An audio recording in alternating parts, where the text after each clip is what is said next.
Hello everybody, welcome back to Space Engineers. This is Narlo here. Say hello to everyone, Narlo. Indeed, it has been a very long time since we were on Space Engineers here. I'll have to have red text look it up and throw across the bottom just how many years it's been. And so much has changed. I mean, they have planets now. They didn't have planets the last time that we were playing.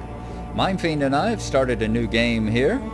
As you see, we came down in a what they call an Earth escape pod. We were originally playing space pods up there in the sky, you see, flying around the asteroids and things like that. And we got the hell blown out of us by some pirates, which weren't in the game then either. So after being blown up twice, we decided maybe the Earth start here would be a better spot, the Earth-like planet. So we did that. We started down here. Turn the lights on. We started down here doing some mining that way, mining this way, and getting all the resources we need. You know, it's not a brocraft unless we've got a game where we can do one of two things, fish and mine. I'm still looking for fishing. I may have to do that with explosives. But here we go. We've got iron way down there, down at the bottom of that pit. So make sure you only come down here with authorized personnel. All right. And let's see, can I get out of this? Is there enough room? Yes. Okay. And you see the iron way down there at the bottom. Now let's land again.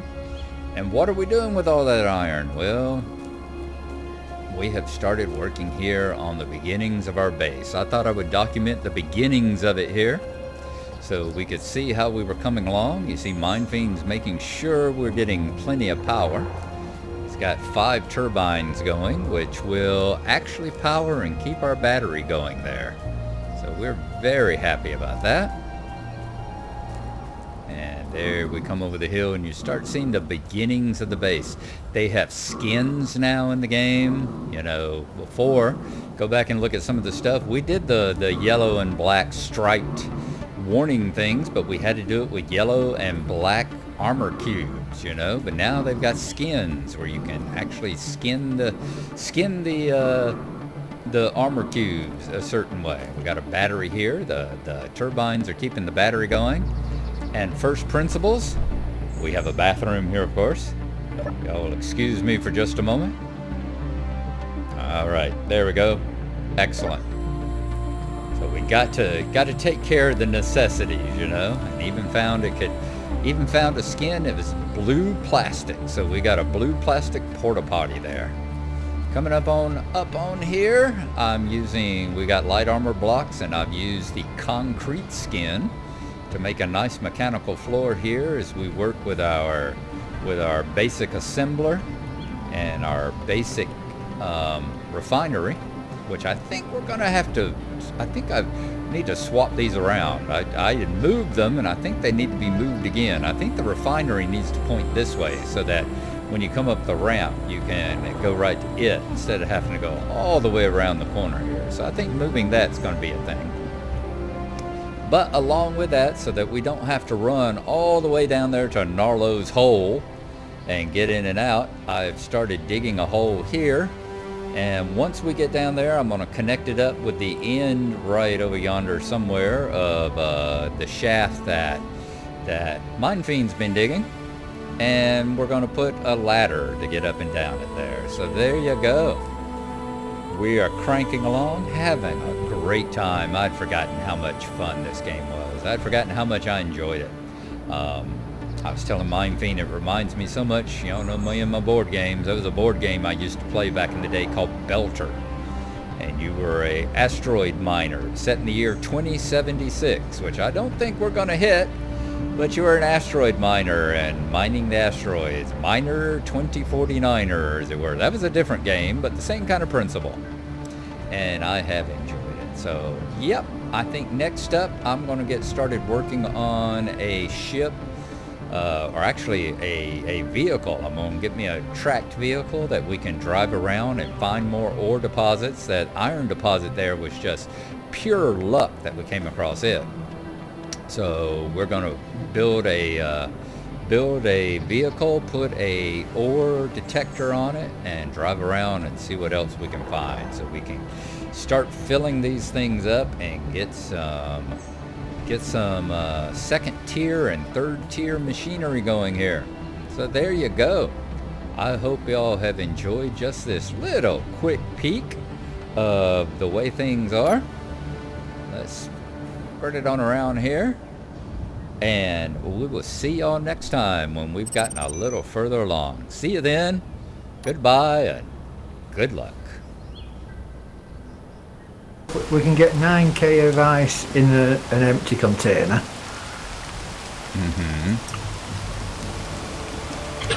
I am recording now because I wanted to catch this for posterity. Oh, well, our first ice mine. Our first ice mine, and especially, driving the Rover out here, I'm gonna granny clamp it back. And I also wanted to show just where we were mining it. Yeah, right on the edge of a cliff. It's over this way. Right on the edge of the damn cliff here. Right here. So yeah, that is a big ass cliff that we're dropping everything off the side of. Go down here and pick up the stone and all. Pick up more ice.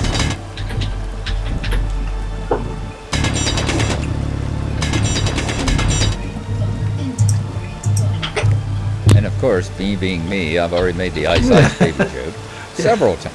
And me being me, I've made the joke several times. All right. And this is the most fun of it, is taking the waste product up there. Oh, I just threw a giant chunk of ice over. Oh, the hell with that. You're going down with your jetpack, are you?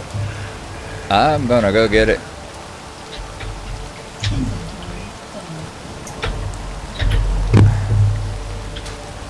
Okay, that's what jetpacks are good for. But yeah, you see that giant cliff we have throwing this stuff over. Oh, and it rolls all the way down. What? I'm seeing, one of yours is still rolling down Really? there. Yeah. I do apologise. No. Why are you apologizing? Because one of mine was This is rolling like down. lawn I couldn't find a bowling. bathroom. I figured, why are you apologizing? Well, because I'm English. That's what we do. Me and the wife apologise for yeah, things the that we've not even boulders. been in the room to. They're still rolling down that valley. Really? Wow. That valley goes a long ways down there. Wow. Cargo containers All full. right. Cargo containers full. Is the connector full? Yep, connector's full. So basically now you just fill up your Right. inventory. Just fill up your You inventory. can put some in Alrighty. passenger seats as well, actually. Oh no, you can't. Not that one. That one's not got a connector to it. I can put some in that connector. Okay. Nope. No, ours won't go in passenger seats. So just fill up your own inventory with, and then that's it. Okay, that's what we'll do.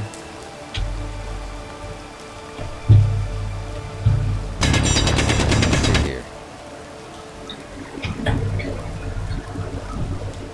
Make sure I'm just grabbing ice and not leaving any ice. Yep. All right, there's one piece of ice down in Yep. that mess there That's still. it. Yep, that's it. Yeah, I think that's it. Okay. Now, where's the exit? There it is. Is it? Yep. No. No, up here where I am. Okay. Yep. I put a sign for the exit. Switch my light up and then I'm not using my light's battery. Yeah. Okay, so we're going to have to go around, the long way around again to get round those big cliffs. Mm-hmm. Definitely gonna have a guardrail and a platform there. Do you want to drive? No, I'm gonna ride Tiny Clamping. Catch that for posterity's sake. Alright, are you okay? Are you on? Yes? I'm in the rumble seat. Okay. So if I can avoid going over the cliff. You can see just how comfortable we make our guests. Health and safety has definitely not been here to see our operation.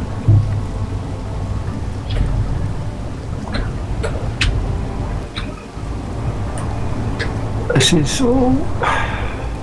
Got to avoid the big cliffs.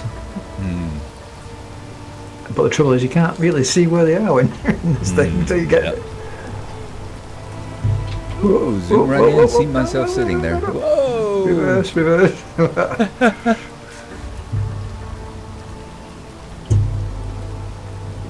That's really rough stuff. Well, the actual terrain here is rough terrain. It's got grass over it, but it's really rough. Yeah, it is rough. Yeah. I can't get the traction to get up it. I think I'm pretty sure this is the hill that I rolled down. Yep, I cannot get back up this hill because it's. See, the weight of the rover affects it when your rover's full. All right. Well, let's see if we can get over the edge then. Yep, this is definitely the hill that I rolled down. I think I did the same thing. Uh-oh.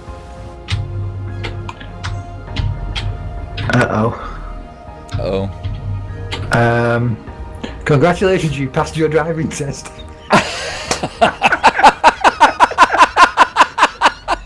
Right, somebody fry that good bot. Alrighty, let's see here.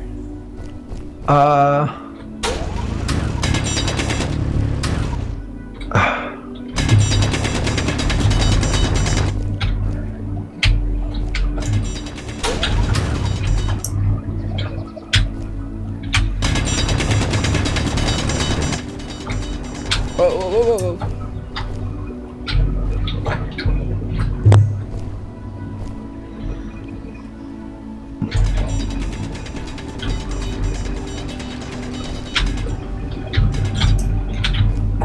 I don't think we're going to be able to rescue. Oh, hang on, it's sliding. It's sliding. If we can just get it to land on its top.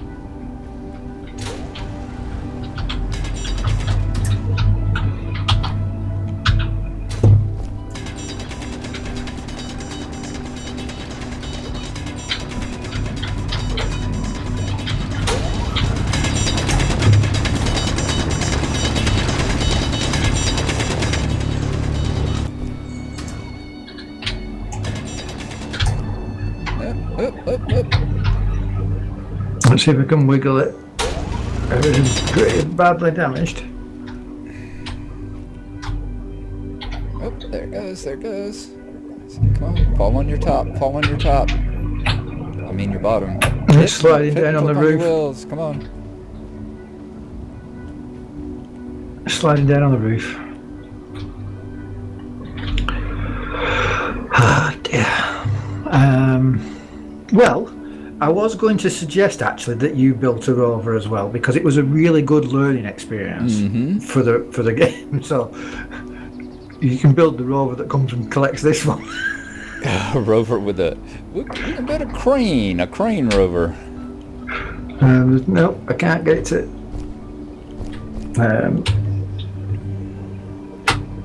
Oh, hang on. I might be able to just about bounce it.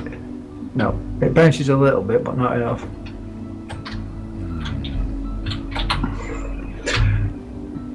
Because it's on its roof, it's no chance. If it was stuck in a gap with its tyres down, you could get it out, but you can't get it. You can press X to make it bounce. But unfortunately, it's on its roof. No, can't do anything with it. The only thing to do is to try and dig one side to make it tip, isn't it? Yeah, that's what I was hoping it would do on the thing. I was hoping it would flip over. I was hoping the top would dig in, the front of it would dig in, and it would like flip over, you know? Yeah.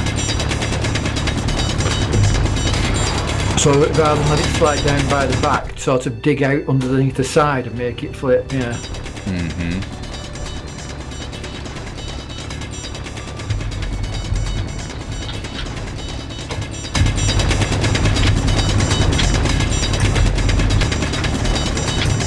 I don't mind losing the rover, like I say, it's a very interesting learning experience. It's the ice that's... Yeah, I hear you.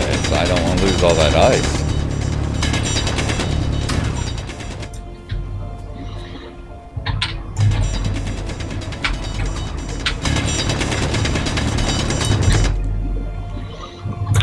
Hang on, it looks like we're going to get it to tip in a minute.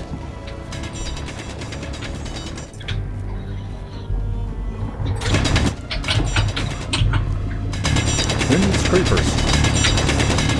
Pardon? I say, who needs creepers? We have our own problems.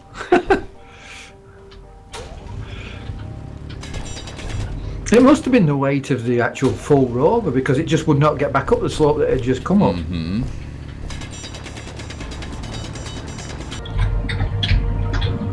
Oh yeah, looks like a fairly big Oh, I'm sliding. Yep, it's sliding. It's going to slide on its top all the way down, isn't it? Come on, you bugger. Go over the cliff. Come on. Come on. Over the cliff. Come on, twist. Come on, gyroscope. That's what I put you on there for. Come on. Come on. Nope. Come on. I think it's just going to edge his way down out time.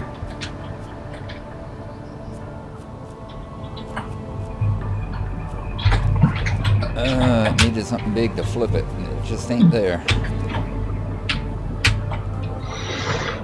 Smack it with your ass then. Well, at least we got it off the side of the cliff. Ah, right, yeah, it's fully down there, isn't it? Yeah, it's not going to flip now. No. I mean, the only thing I can think of is if we dig like a big trench here now, but don't flip it and let it just till the last moment, then just take away the edges slowly, but like a pit almost.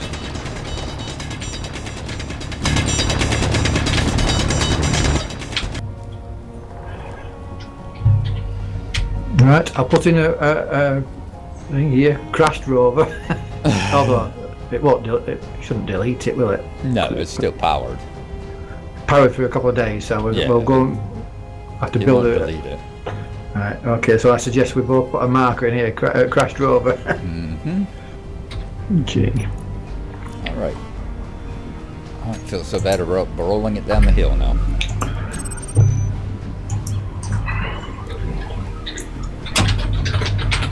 Crashed rover. Let's make this bright yellow.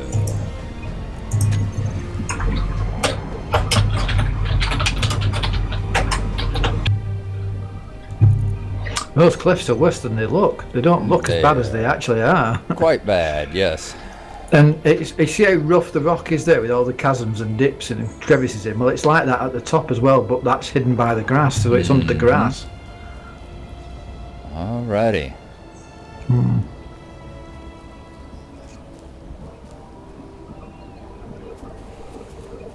Well, we've got a kilometre to go.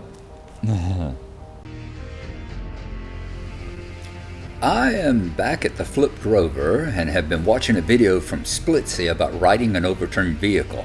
I'd originally thought about using rotors, hinges, and shelves of blocks under the Rover to pick it up and flip it, but after watching his suggestions, I thought I'd try a few less resource and redstone intensive methods first. His first suggestion was to use the torque of the gyroscope to pull it over. Mindfane tried this at the top of the cliff, but we would try it as well for completionist purposes. Going into the gyro control panel, we turn the power to full and then start using the 3-axis sliders to try and flip the Rover back onto its wheels. You also have to click the override controls button there. Even at 100% power, one gyro isn't enough to move the fully loaded Rover back onto its top, just like the weight wouldn't let Mindfiend drive it back up the hill slope before it rolled. Now all this, I was at my wife's house, so all of this is being recorded in post, obviously, because I was recording late at night and I didn't want to wake her up.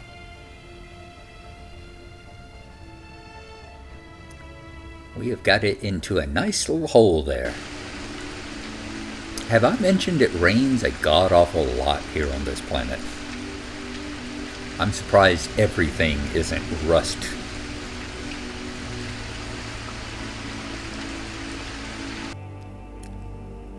Next up is to try and use a long beam coming out from the rover and let gravity work on it as a lever to try and pull it over.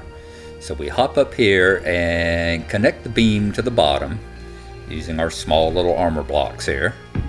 And it's a little bit too high to jump, so I actually have to turn on my jetpack for a second in order to get up onto the chassis. Keep working on the beam.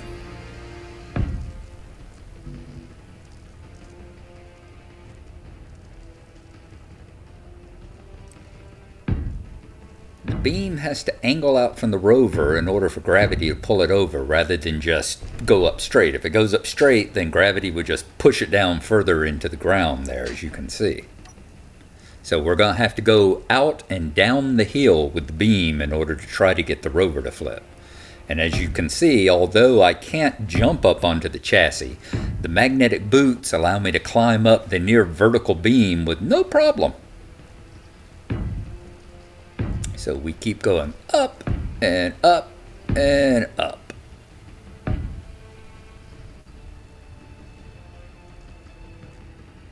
The only problem is my vertigo.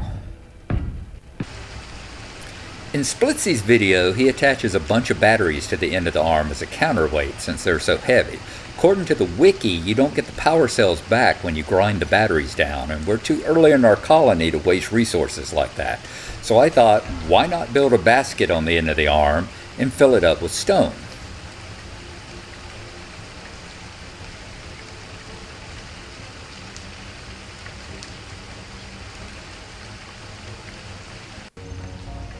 Dropping my stone into it, I find out the basket is not quite large enough to hold it, and I suffer the consequences.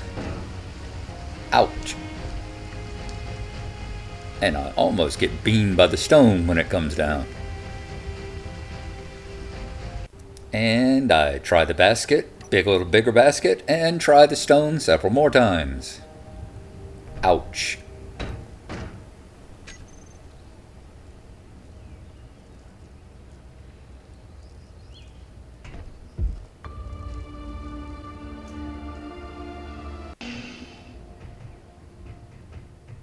I finally get it close enough to big enough that I just wish that I had a Minecraft, the crouch key from Minecraft up here.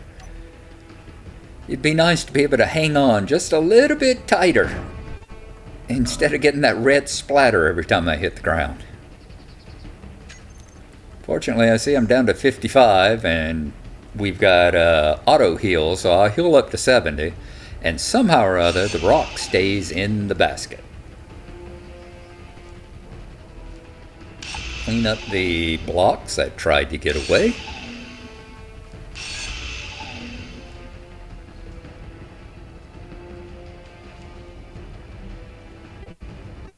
And then come to the side and take a look at my handiwork. Not yet enough torque to pull the rover over, so we're going to have to continue to work on extending that arm out and see if we can get some more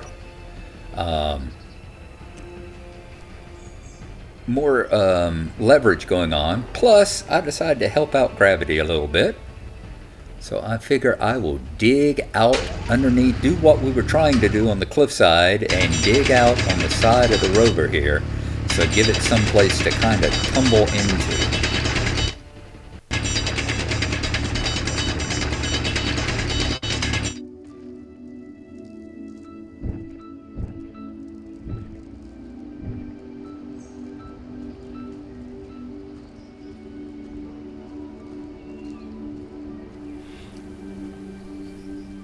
The rock fell out during the process, but the basket plus the digging was enough to start the rover tipping over. I just need to move some of these rocks out so they're not holding the wheels up as well. Not wanting to lose my progress, I come around to the back of it and I put a support on the rover to keep it from rolling back in case I make a stupid mistake and like cut through the wrong part of the lever column. Because what are the chances that I would make a stupid mistake?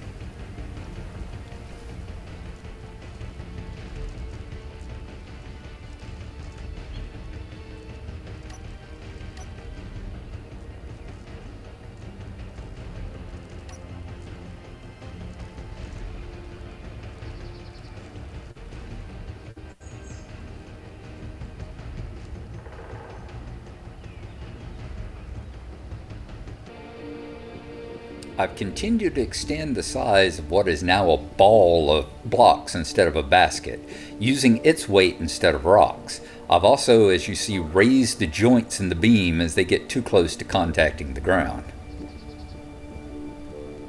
As I said, this is why I've got my safety bar back there, just in case I cut through the wrong part and the entire arm comes off. Carefully does it. I would definitely not recommend using a tier 3 grinder to do this job.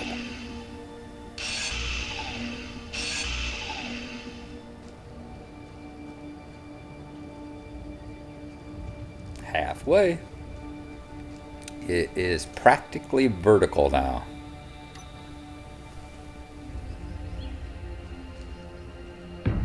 Continue extending the arm up above so I can cut down the part below.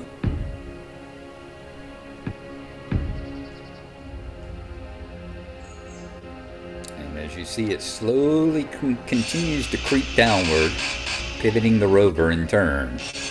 Slowly progresses down there as we add more to the arm.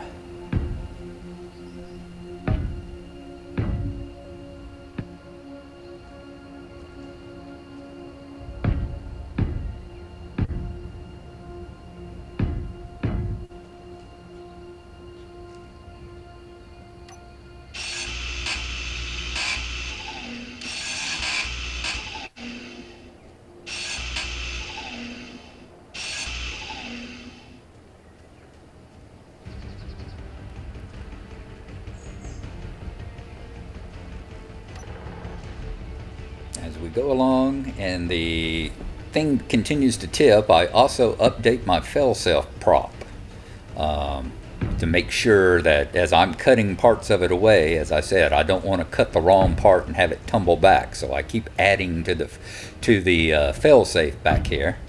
I just tend to be one of those belt and suspenders type of guys.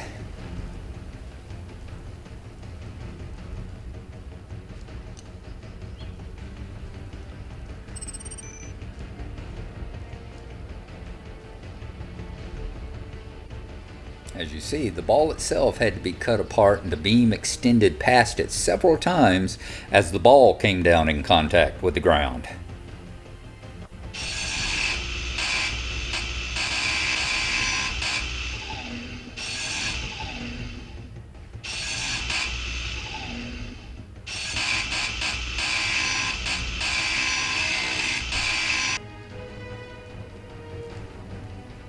As you see, it looks like we are just about halfway there officially now. I think it is fully resting vertically up on the tires. So now I've done about all I can do with the lower beam, so it's time to actually raise the beam itself before it starts getting in the way. So I start connecting one to the top part of the bottom here. Top part of the bottom. I have a way with words, do I not?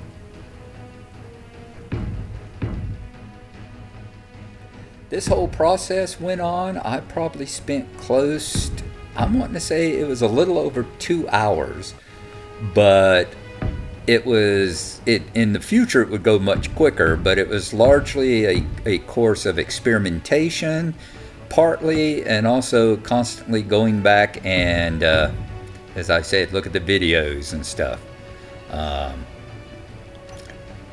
and figuring out where I can chop stuff apart. And then once I figured that it was actually working, and I could see it moving, then it was just a matter of getting everything long enough. A large part of the time then was just getting the weight far enough out. Have I mentioned that it rains a lot on this planet? See, the weight is way out here now. In fact, the weight of the beam itself is almost a knot. I had several false alarms in the period of time I'm doing this where I thought it had finally reached the tipping point. And I'm sitting here thinking, have we reached it at last? Because every time I cut away a piece, the other parts continue to tip.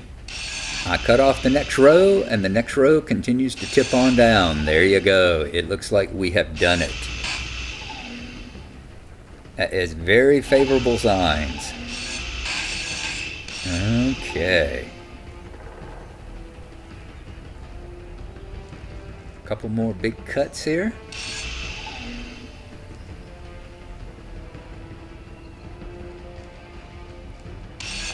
See, after a while, I started going out to the side to add parts instead of straight ahead, just so I didn't have to keep walking all the way down the hill.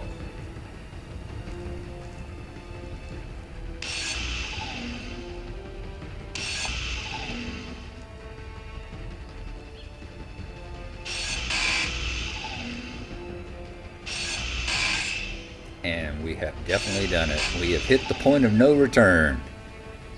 It's gone far enough. There's no chance it's going to flip back the other way. So we're going to cut loose the rest of the beam here.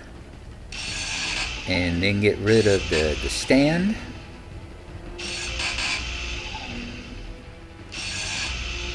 And then go down the hill and collect all the parts that I've cut away. That's a lot of steel plates there that we can use.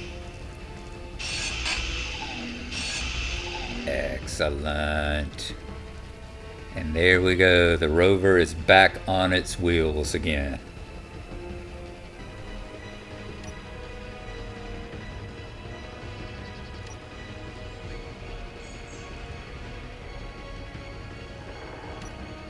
Happy dance, happy dance.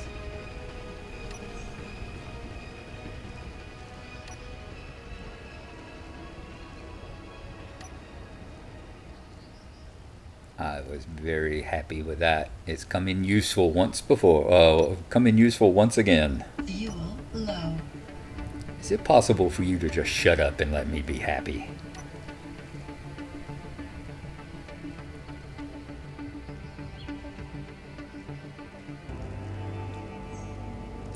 I had my graphics on low during all of that, and I turned them up high again to see what things look like. I'm so happy I had the low settings on, because I think trying to pull it over while it was smoking and sparking like that would have scared me off, and I would have been afraid to do it.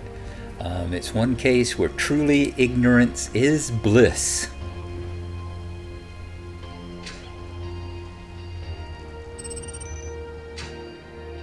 That's mainly that right side battery there. Now that it's on the wheels again, the truly scary part is still to come. I've still got to drive it back to base without wrecking it again. So that's the end of our first little section of the first week. Next time, I will bring you up on what happened the second half of the first week.